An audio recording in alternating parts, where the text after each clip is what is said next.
परिवहन का वह माध्यम जिसके जरिए आप एक सुबह भारत में होते हैं और दूसरी सुबह यूनाइटेड स्टेट ऑफ अमेरिका में। परिवहन का वह माध्यम जिसके जरिए आप भारत के सबसे उत्तरी बिंदु यानी जम्मू और कश्मीर से भारत के सबसे दक्षिणतम बिंदु राज्यों के लिहाज से जहां रह रहे हैं लोग, तमिलनाडु की यात्रा कुछ ही घंटों में कर सकते हैं। यह है विमान सेवा। दृष्टि आईएएस के इन डेप्थ प्रोग्राम में एक बार फिर से आपका स्वागत है। मैं हूं गीतांजलि। आज हम विमान सेवा के अंतर्गत अभी हाल ही में भारत में कुछ नए सौदे किए गए हैं। तो आज के सेशन में हम इन्हीं बिंदुओं पर चर्चा करने वाले हैं कि ये सौदे इतने महत्वपूर्ण क्यों हैं, एयर इंडिया इस सौदे में कहां पर आती है, कहां शामिल है, इसके साथ ही इस सौदे का वैश्विक महत्व क्या होगा और भारत में विमान सेवा को लेकर कौन कौन सी पहलें चल रही हैं जिन्हें जानना आपके लिए जरूरी है। सबसे पहले देखेंगे हम किन बिंदुओं पर चर्चा करने वाले हैं और आज किन किन मुख्य मुद्दों पर आज हम यहाँ पर डिस्कशन करेंगे। आज का हमारा टॉपिक है मेगा डील, प्राइवेट होते ही एयर इंडिया ने खरीदे नए विमान। सबसे पहले देखेंगे हम बिंदुओं को।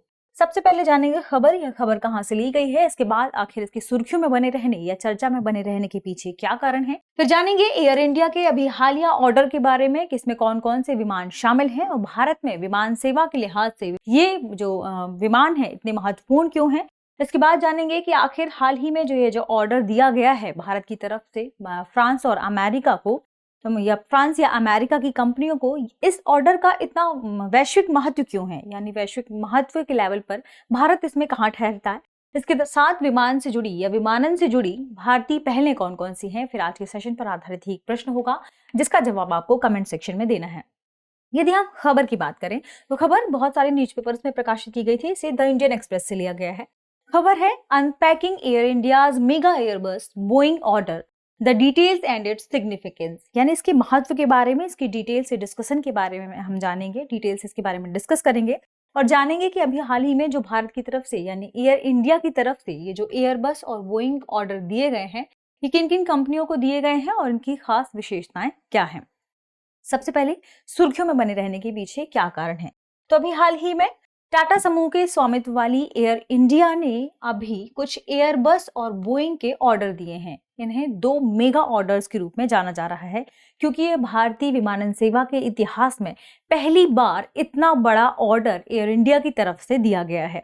तो इससे पहले किसी भी कंपनी ने इतने ज्यादा विमानों के ऑर्डर दिए भी नहीं हैं, इसलिए इसे मेगा ऑर्डर के रूप में देखा जा रहा है। ये 2 ऑर्डर क्यों हैं? क्योंकि एक एयरबस के लिए है और एक बोइंग के लिए। और खास ये है कि ये 2 अलग अलग कंपनियों को 2 अलग अलग देशों को दिए गए हैं। यदि हम बात करें कि आखिर इसमें कौन कौन सी कंपनियां शामिल हैं, तो यूरोप के एयरबस कंसोर्टियम से 250 विमानों का ऑर्डर दिया गया है और साथ ही यूएसए की बोइंग कंपनी के साथ इन्होंने 220 विमानों के ऑर्डर दिए हैं, यानी टोटल 470 विमान भारत खरीदने वाला है। और ये सभी विमान कौन से होंगे? जिनमें कौन बैठते हैं? यात्री, यानी सभी यात्री वहां है या कहीं यात्री विमान है, पैसेंजर विमान है। यदि हम बात करें अब इसके बारे में ही, इस ऑर्डर के बारे में, तो इस ऑर्डर के जरिए भारत कितना पैसा इसमें लगाने वाला है, यानी भारत की तरफ से इस ऑर्डर में कितने पैसे खर्च होने वाले हैं, तो लगभग $100 बिलियन का अनुमान लगाया जा रहा है, लगभग। लेकिन यदि हम बात करें अमाउंट की, तो इसमें एयर इंडिया के ऑर्डर का मूल्य लगभग 70 बिलियन अमेरिकी डॉलर और 80 बिलियन अमेरिकी डॉलर के बीच में यह अनुमानित है। यह दुनिया में कहीं भी एक एयरलाइन द्वारा किया गया सबसे बड़ा ऑर्डर माना जा रहा है, इसलिए यह ऑर्डर काफी चर्चा में भी है और इसकी वैश्विक लेवल पर काफी सराहना भी की जा रही है। ये तो हमने देखा अभी हाल ही में इसके सुर्खियों में बने रहने के पीछे क्या कारण है। यदि हम बात करें एयर इंडिया के हालिया ऑर्डर के बारे में, किस ऑर्डर में कौन कौन सी चीजें शामिल हैं, दरअसल इसमें हमने भी चर्चा भी की कि 470 विमान शामिल हैं, जिसमें कुछ एयरबस हैं और कुछ बोइंग हैं। यदि हम बात करें इन 470 में से 70 विमानों के बारे में, तो ये 70 विमान सबसे बड़े विमान हैं, जिसमें बड़े विमान हैं इसमें 2 गलियारे, यानी कहें कि ट्विन गलियारे शामिल हैं। एक ऐसे यहाँ से व्यक्ति जा सकते हैं और दूसरा गलियारा यहाँ से व्यक्ति निकल सकता है। 3 तरफ से चेयर्स की व्यवस्था इसमें की गई है। तो ये जो 70 बड़े विमान हैं जिनकी हम बात कर रहे हैं, ये विड्थ बॉडी यानी काफी चौड़ाई वाले विमान होंगे और अल्ट्रा लॉन्ग रेंज एयरक्राफ्ट होंगे। लंबी दूरी ये तय कर सकेंगे, यानी यहाँ पर लंबी दूरी के लिए जो अंतर्राष्ट्रीय विमान वाले हैं या अंतर्राष्ट्रीय दूरी के लिए जो हमारी यात्राएं हैं, उनके लिए इन 70 विमानों का ऑर्डर दिया गया है। यदि हम बात करें कि इसमें कितने पैसेंजर्स बैठ सकते हैं, तो इसमें लगभग 300 से 410 पैसेंजर ये बैठ सकते हैं। हमने इस बारे में चर्चा भी की, इसमें 3 चेयरों की व्यवस्था है, यानी और ट्विन गलियारा है, तो ये काफी बड़े होंगे चौड़ाई के लेवल पर भी, लंबाई के लेवल पर भी। और यदि हम इसकी बात करें तो ये डायरेक्ट यूएस से इंडिया फ्लाई करेंगे, यानी उड़ेंगे और नॉन स्टॉप भी होंगे। इसके साथ ही 470 में हमने 70 विमानों की बात कर ली और अब बचे 400। तो ये 400 जो विमान हैं ये छोटे होंगे, यानी इनकी जो लंबाई और चौड़ाई की बात की जाए तो ये छोटे विमान होंगे, जिन्हें क्या कहा जा रहा है, नैरो बॉडी वाले विमान।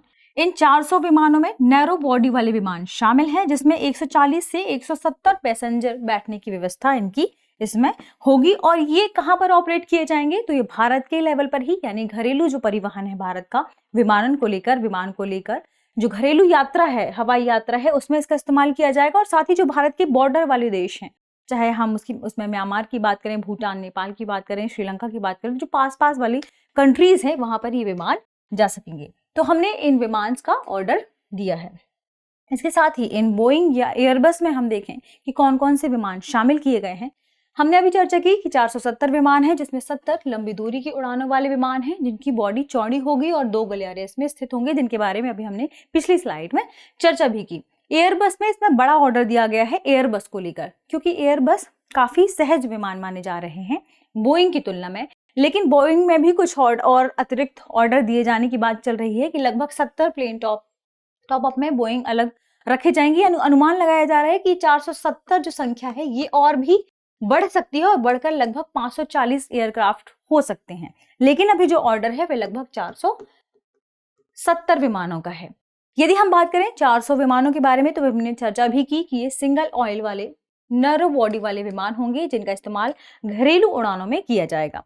अब यहाँ पर जरूरी है कि हम एयरबस के बारे में बात करें और बोइंग विमानों के बारे में बात करें कि वे कौन कौन से एयरबस और बोइंग विमान हैं या उनकी फैमिलीज हैं जो इन 400 विमानों में या कहें 470 विमानों में शामिल हैं। लेकिन यहाँ पर मुख्य है 400 विमान। इसमें यदि हम बोइंग विमानों की चर्चा करें तो इसमें 220 टोटल बोइंग विमान है, जिसमें 737 मैक्स फैमिली के विमान शामिल हैं और 777 इस फैमिली के विमान शामिल हैं। यदि हम एयरबस की बात करें तो एयरबस में देखिए A320 न्यू और A321 न्यू इस फैमिली के विमान शामिल हैं। साथ ही A350 और A350 1900 इन फैमिली के विमान शामिल हैं। यदि हम बात करें कि भारत को पहला विमान कब प्राप्त हो जाएगा, तो भारत को पहला विमान वर्ष 2023 के अंत तक प्राप्त होने वाला है, जिसका नाम है A350। ये इसी वर्ष के अंत तक भारत को प्राप्त होने वाला है। इससे भारत की जो विमानन क्षमता है, जो भारत का विमान परिवहन क्षेत्र है, कहीं ना कहीं वैश्विक लेवल पर भारत में इसमें वृद्धि होगी और एक विश्व में विमानन क्षेत्र के लिहाज से भारत वैश्विक नेता बनकर यहाँ पर उभरेगा। तो हमने अभी बात की एयरबस के बारे में और बोइंग के बारे में, यानी एयरबस और बोइंग के बारे में, जिसमें 210 एयरबस हैं और जिसमें A320 फैमिली और 40 एयरबस A350 फैमिली के शामिल हैं और 190 बोइंग है, जिसमें 737 मैक्स फैमिली के विमान शामिल हैं और 20 बोइंग ड्रीम लाइनर्स के हैं, जिन्हें क्या कहा जा रहा है 787 और 777A। ये तो हमने देख लिया कि कौन कौन से ऑर्डर इसमें शामिल हैं और कौन कौन से विमान इसके अंतर्गत मंगवाए गए हैं। अब जरूरी है ये देखना कि ये जो ऑर्डर दिया गया है इसका वैश्विक महत्व कितना है या वैश्विक लेवल पर भारत इसमें कहाँ ठहरता है। यदि हम भारत की बात करें तो भारत विमानन क्षेत्र में चूंकि वैश्विक नेता के रूप में उभरने की चाह रखता है, कहीं ना कहीं ये जरूरी भी है। इसके साथ ही अभी हाल ही में भारत G20 की अध्यक्षता करने वाला है, तो G20 के लिहाज से भी इस अध्यक्षता के साथ साथ भारत की जब इतनी वैश्विक लेवल पे इतनी बड़ी सौदेबाजी होगी, खासकर विमान को लेकर, तो कहीं ना कहीं इसकी साख सृजन में वृद्धि होगी और जब भारत के साख सृजन में वृद्धि होगी तो वैश्विक लेवल पर भारत का महत्व भी बढ़ेगा। तो भारत के महत्व के लिहाज से, वैश्विक लेवल पर भारत के महत्व के लिहाज से ये काफी बेहतर फैसला माना जा रहा है, काफी बेहतर सौदेबाजी मानी जा रही है। यानी एयर इंडिया और भारत के विमानन क्षेत्र से परे होगी यह सौदेबाजी, जिसमें अभी हाल ही में जब एयरबस का यह शो ऑर्गेनाइज किया गया था तो इसमें भारतीय प्रधानमंत्री ने फ्रांस और अमेरिका दोनों की राष्ट्रपति से चर्चा भी की, जिसमें फ्रांसीसी राष्ट्रपति इमैनुअल मैक्रोन और अमेरिकी राष्ट्रपति जो बिडेन दोनों ही शामिल थे और दोनों ने भारत की इस लिहाज से सराहना भी की। इसमें कहा गया कि जब हम भारत USA के साथ या हम कहें फ्रांस के साथ ये डील करेंगे तो इसके बाद जो यूएस राज्य है उनमें रोजगार का सृजन होगा, यानी नौकरियों का सृजन होगा। यह अमेरिका के लिहाज से काफी महत्वपूर्ण माना जा रहा है। यदि संख्या की बात करें तो इसमें जो बिडेन ने कहा कि लगभग 10 लाख से भी अधिक नौकरियों का सृजन होगा अमेरिका के जो भी स्टेट्स हैं उनमें। इसके साथ ही ब्रिटिश सरकार ने कहा कि ब्रिटिश सरकार के पास इस ऑर्डर के बाद काफी अरबों पाउंड रुपए कमाने का मौका होगा और कहीं ना कहीं यह भी उनके अर्थव्यवस्था के लिहाज से महत्वपूर्ण माना जा रहा है। इसमें कहा गया कि एयरबस सौदे का मतलब इंजन निर्माता रोल्स रॉयल के लिए एक बड़ा व्यवसाय। जब रोल्स रॉयल को एक बड़ा व्यवसाय मिलेगा तो रोजगार का सृजन होगा। कई पुर्जों को बनाने वाली जो कंपनियां हैं वे यहाँ पर साथ आकर कार्य करेंगी। जब कई पुर्जों को बनाने वाली कंपनियां साथ आकर कार्य करेंगी तो कहीं ना कहीं और भी जो उद्योग है अमेरिका के वे इससे लाभान्वित होंगे। और भारत के पास भी तकनीक जब आ जाएगी तो भारत भी इसमें अपने तकनीक के लिहाज से आत्मनिर्भर बन पाएगा। तो कहीं ना कहीं भारत की जो मेक इन इंडिया पहल है उसको भी यहाँ बढ़ावा मिलेगा, क्योंकि जब हमारे पास तकनीक आ जाएगी तो भारत इंडिया में भी वो सारी चीजें बना पाएगा। और जो make for the world Bharat की एक मुख्य रूप से भारत का लक्ष्य है वह भी इससे लाभान्वित होने वाला है। तो ये तो हमने देखा वैश्विक लेवल पर महत्व के बारे में ही। यदि इससे जुड़े अन्य बिंदुओं के बारे में हम चर्चा करें तो दरअसल ये पश्चिमी जो अर्थव्यवस्थाएं हैं जिसके साथ भारत ये सौदेबाजी कर रहा है तो उनके लिए ये काफी महत्वपूर्ण क्यों माना जा रहा है, क्योंकि पश्चिमी अर्थव्यवस्थाएं इस समय आर्थिक मंदी के बीच में है। अब वे सभी आर्थिक मंदी के बीच में हैं तो भारत की तरफ से ये जो पहल की गई है भारत के लिए साक्षरजन के लिए बेहतर है और इन अर्थव्यवस्थाओं के लिहाज से भी काफी बेहतर है। क्यों? क्योंकि आर्थिक गतिविधियों को इससे बढ़ावा मिलेगा और साथ ही उन पूरे देशों में रोजगार का सृजन होगा, रोजगार को समर्थन मिलेगा। और ये देश यही चाह रहे हैं कि कोई बड़ा बाजार मिले, कोई भारत की अर्थव्यवस्था जैसा जब बड़ा बाजार मिलेगा तो ये अपने सामानों को यहाँ पर बेच पाएंगे। तो इसलिए इनके लिहाज से ये काफी बेहतर कदम माना जा रहा है। वैश्विक लेवल पर भारत की इसके लिए सराहना भी की जा रही है।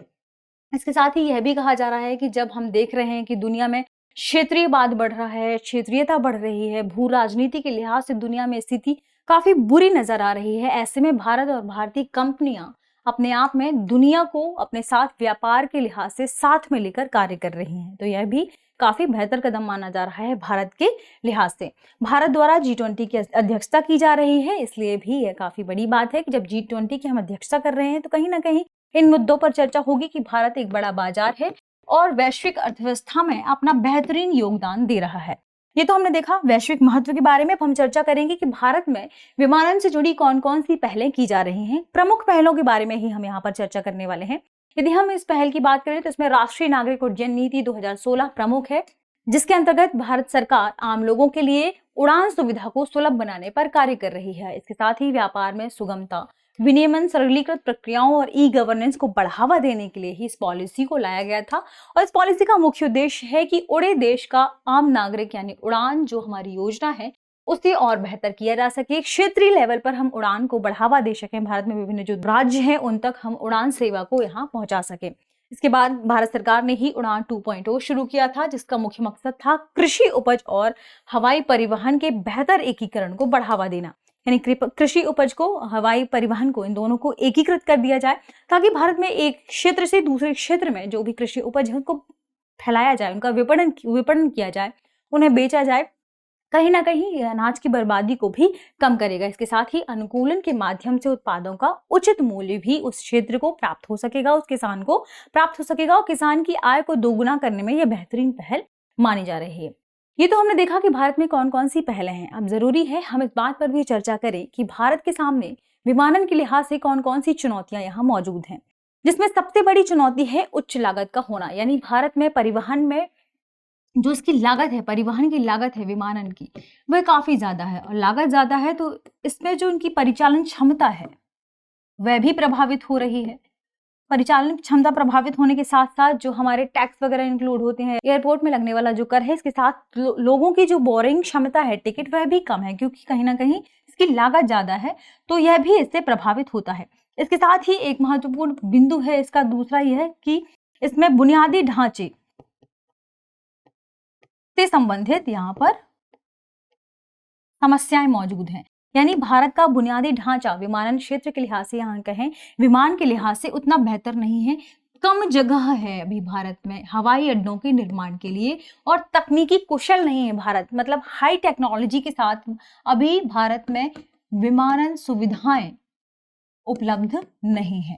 तो ये कहीं ना कहीं चुनौतियां हैं जो भारत में निकलकर सामने आती हैं, लेकिन जैसे ही हम ये अन्य सौदेबाजी करेंगे और वैश्विक लेवल पर इन तकनीकों का आयात निर्यात करेंगे तो कहीं ना कहीं भारत की इन चुनौतियों से भी हम यहाँ पर निपट सकेंगे। तो जरूरी है कि हम इन सभी बिंदुओं पर यहाँ पर चर्चा कर लें। अब आइए देखते हैं आज के सेशन पर आधारित हमारा प्रश्न है, ध्यान से पढ़िएगा। निम्नलिखित में से कौन सा से कथन राष्ट्रीय नागरिक उड्डयन नीति यानी एनसीएपी 2016 के बारे में सही है या है? कथन क्या है? इसके माध्यम से सरकार आम लोगों के लिए उड़ान सुविधा को सुलभ बनाने पर काम कर रही है। और दूसरा, यह व्यापार में सुगमता, विनियमन, सरलीकृत प्रक्रियाओं और ई गवर्नेंस को बढ़ावा देती है। कूठे केवल एक, केवल दो, एक और दो, दोनों, ना तो एक और ना ही दो। तो इसका जवाब कमेंट सेक्शन में जरूर दीजिएगा। कहीं ना कहीं दोनों ही स्टेटमेंट को आप ध्यान से पढ़िएगा, क्योंकि हो सकता है कि कुछ चीजें इसमें एक्स्ट्रा शामिल की गई हों लेकिन वे सही हों। तो मिलते हैं नए टॉपिक के साथ, तब तक पढ़ते रहिए, रिवीजन करते रहिए। शुक्रिया।